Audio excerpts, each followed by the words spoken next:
Well, send me a Facebook message. Yeah, right. I'll introduce the speaker. When I asked him to speak, I didn't really care what the topic was.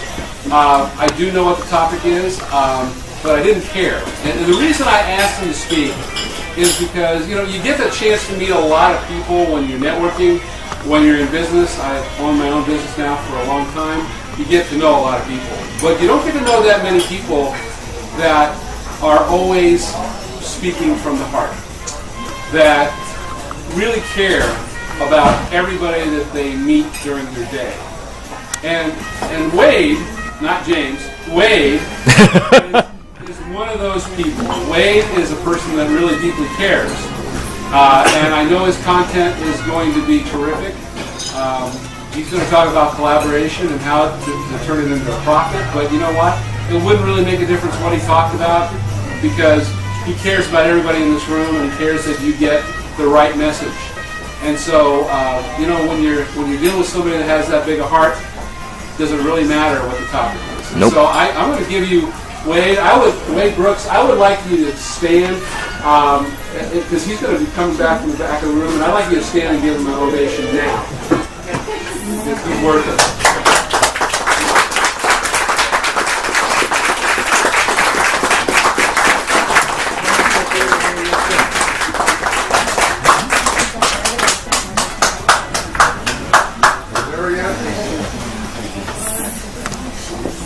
I want to start out by saying thank you to Rick, because he brought up something very important earlier, that we're not here to just throw the cards out and think that that's it for business, a transaction. This is really about the relationship. And see, this room is packed, so I believe you guys understand it as well, that we're here for effective partnering, and the collaboration to compensation is what I call this. So thank you very much for being here today. And of course, Joe, Grace, I miss you, and we all miss you. And please come back soon, because she's one of my favorite effective partners. I am Wade. Fortunately, my brother Jeff is here tonight, and he gets to hear me for the first time speak to a crowd. The reason why I'm bringing this up is he's always known me as Wade. Yes, our parents gave me the name James Wade Brooks, so there is no confusion after this. But I've kind of put on a lot of hats. In fact, I still put on a lot of hats every day. And I'm one of these kind that really likes a lot of props. So I want to let you know what I've been doing the last 5 years. I've been the adjutant or the assistant adjutant of the American Legion in Citrus Heights, 4637. And it's quite an honor, because we're here to serve the veterans. That's what the American Legion does. Amen, brother. And I appreciate to see a lot of you out here also supporting us. I just wanted to put that on for a minute so you can see, because I kind of cleaned up for y'all. I wear my combat boots from 1989 and a flight jacket. But I left it today to represent myself a little differently, because I'm in front of great people. I really do value every one of you. I want to thank you, Elias, for having the platform for us all, and the GNA.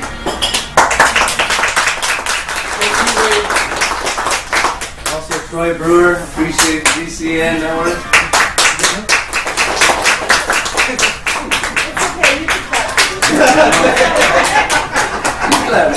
That was a wonderful experience last weekend. I hope every one of you get to do it. And the reason why we are spotlighted is because we're paid forward people. I think I was the 7th person so far that's gone through, and there's going to be countless others.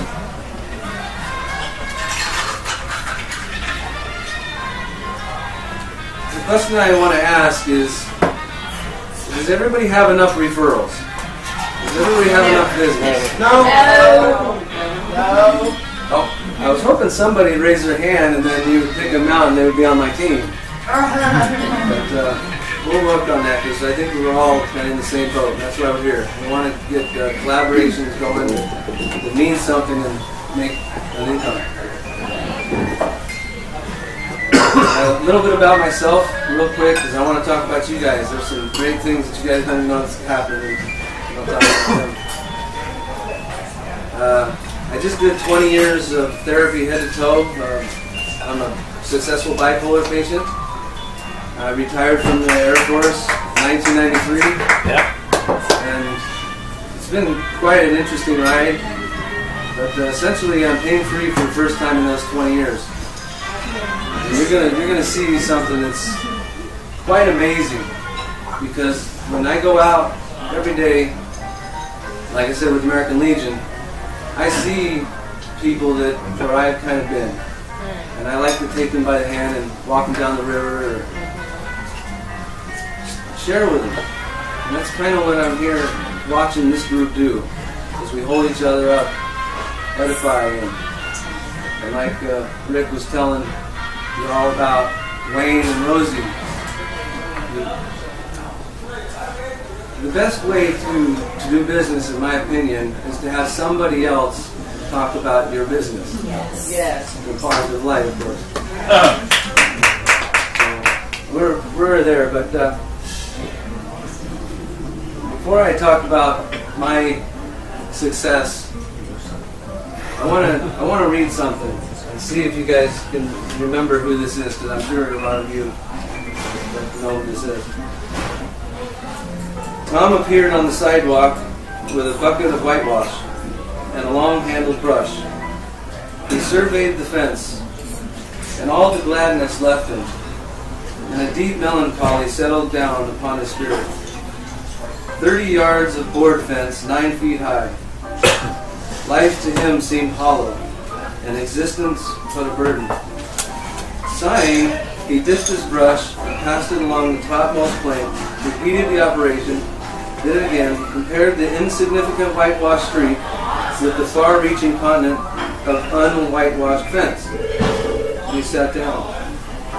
Anybody know who this is from? Alex, say it. Yeah, amen.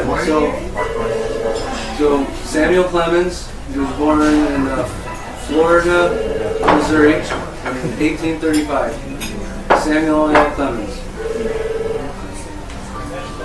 In 1835. In 1876, that book was written. And I wanted to bring it today because it means something. And you'll get the rest of the story in a minute. But I want to share something. My brother and I were in the hometown where he went to after Florida, Missouri in 1835. He went to Hannibal, Missouri. Anybody know that Rivertown? Mississippi Rivertown? No. So Hannibal, Missouri, our mother took us there in 85. I was 15, 14, right? And I guess on her bucket list was to see this shut down bordello. And that was an eye-opener for us. Besides the actual fence and the Becky Thatcher's house, and I can't remember what else, but we saw that bordello, and one thing that I remember is one big wall about 20 feet high, 40 feet long, that had a beautiful mural on it. Besides the Clantalese guys, women with mostly nothing in the mural, and then all the riverboat action that came off the Mississippi, there was a mark about 15 feet tall on that wall. And it was one of the, I'm not sure how often the floods would come, but we saw that mark. And it was one of the first times I appreciated how awesome nature is anyway, and what we're all a part of. But Hannibal, Missouri was something special to me at 15 years old. Anyway,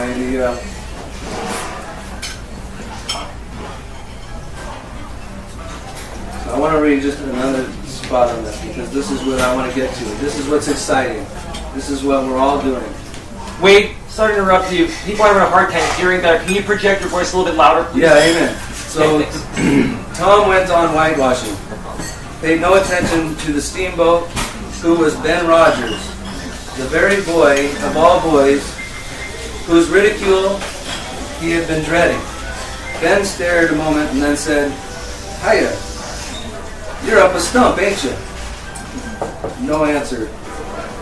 Tom surveyed his last touch with the eye of an artist. Then he gave his brush another gentle sweep and surveyed the result.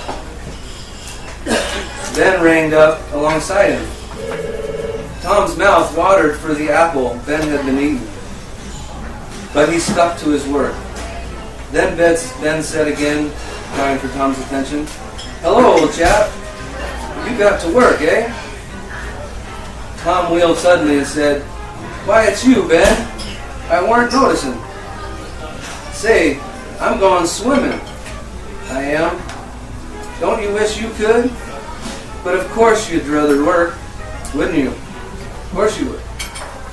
Tom contemplated the boy a bit and said, "What do you call work?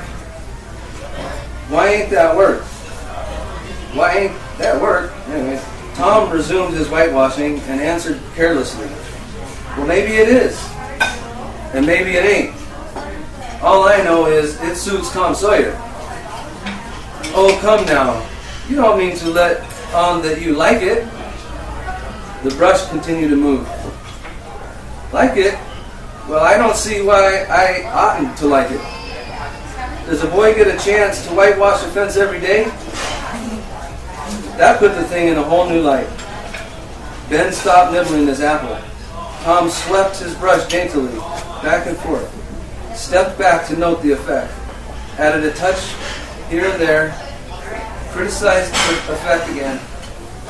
Ben watching every move and getting more and more interested, more and more absorbed. Presently he said, "Say, Tom, let me whitewash a little." And he was about to give up his apple even. Tom gave up the brush with reluctance in his face, but alacrity in his heart.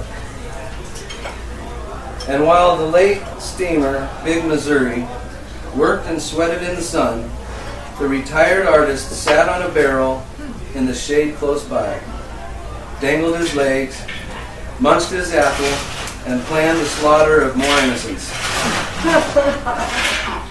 Eventually, amassing great wealth, Tom had gotten the job done with many friends' help. This is what I want you to hear. Tom discovered a great law of human action without knowing it. Namely, that in order to make a man or a boy covet a thing, it is only necessary to make the thing difficult to attain. The reason why I bring this up is because a lot of us, when we get into business, like I did, let's just say I did, I gave away a lot of what I have because I wanted people to see it. I had a lot of passion in what I had. But it wasn't really appreciated. And now I've learned the takeaway game, negotiate much better, and it's much more profitable. And the job gets done. So that's something I've been contemplating a lot lately, and I even had a conversation with our father today, because this is a new school of thought. We deal with relationships. I spend a lot of time with my relationships, cultivating them. Not for money in the end. It's a nice byproduct. But the reality is I want to share something that they all need. And it's not necessarily my business right now that I'm talking about. It could be all your businesses. Because I want to share you with them, wherever they are. So, just to let you know, my business is like cut in half right now. I work this business over here, where it's all health, and over here is what's I'm considering a master referral agency. I believe everyone in here who has a business should do the same, because we all have databases, and as we're learning how to exploit those databases, we can become very wealthy. Again, not about the money, about all these people that we can help. And I really think that that's what we should be concentrating on. And I think we do. I see everybody in here, and I know 99% of them. I do appreciate you hearing that story. On to other things. Is there any questions so far? I didn't want to make this about me just talking, but I want to show you as an example. I brought this today because it's meant a lot for my brother and I. Thank you for sharing that today. I actually found this next to the trash in an apartment complex that I was hanging out at. And what it is it's 3 men on a staircase. There's one at the top reaching for the one in the middle, and the one in the middle reaching down at the one below. And it says, life is not a contest, but rather a journey in which we can help one another to a better place.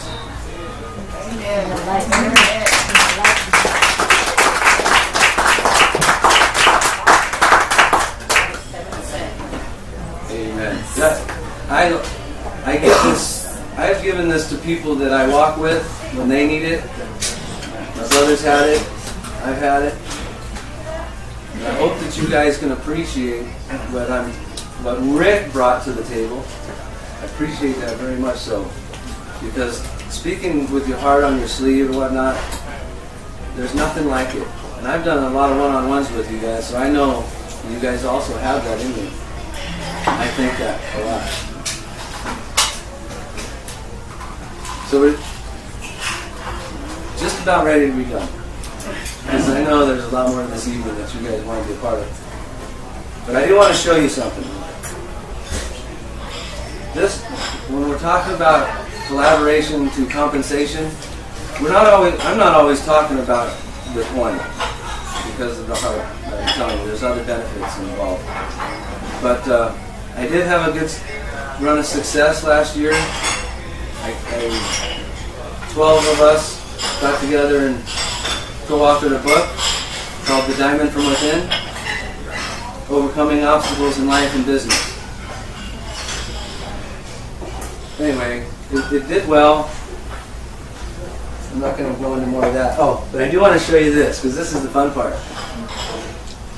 You guys all know what this book is, right? Everybody knows this book. We do a lot of work with Kiyosaki. You know, the quadrants, being an employee to self-employed to business owner to investor. I love these books, but in my house, my kids get to see these two next to each other. And I'm proud of that, because I'm raising twins. Oh, I did want to bring that up earlier. I have 8-year-old twins, a boy and a girl, and they are a special part of my life. I have a picture, but I don't know what happened to it. I think it's still in my car. But I've been married 16 years, and things are very good for me. And I want to share that. And I want you guys to share with me at any time, including you, Joe Grace. I appreciate you and everybody else watching. And I had some exercises, but you're going to have that with the next guest and so forth. I do want to open this up to any questions, because I had 30 addresses by age 30. I had more than 50 employers. I'm really a special service guy. So people will come to me if they don't have somebody that they can work with, and we talk, and if they're worthy, I walk with them. It's easy as that. So, if there's any questions, please. How have you used your databases to go from what you said, your statement? How have you used it? So an example would be most recently with Elias. Elias was over at my house last week sometime, and we switched our car and home auto insurance, and he's going to save me about over $1,000 this year. Now, I've known the other insurance guy and his mom, who had the business before him, probably 30, 40 years. But because of the pay it forwardness that Elias has shown me, it's huge. And every one of you are going to have that. Believe me. I chalk this stuff up, and I write everything. I got a 3x5 card, and I write stuff about every one of you. Hey, Ray, I've also seen you everywhere at all the events, you know, coming out here from the Bay Area. I've seen you at several events, so we've had several touches. So over time, and there's probably a couple others in here, but man, please get a hold of me anytime. I'm very accessible. I have good friends in this room and family, really. So anyway, I can't think of anything else right now. So, well, okay. So the catch is, it's $17.95, but it's $10 today. How's that? I'll take one. Oh, and signed. Somebody told me. How much for the signature? You know. $7.95.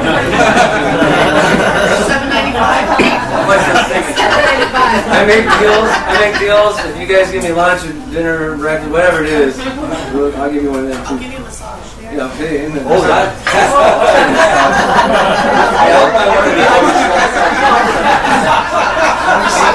Hey, what? Otherwise, let's talk on the side like Rick said, and we'll talk the business end of what I do. Did I just turn you in? Other than this part. Yeah. Yeah.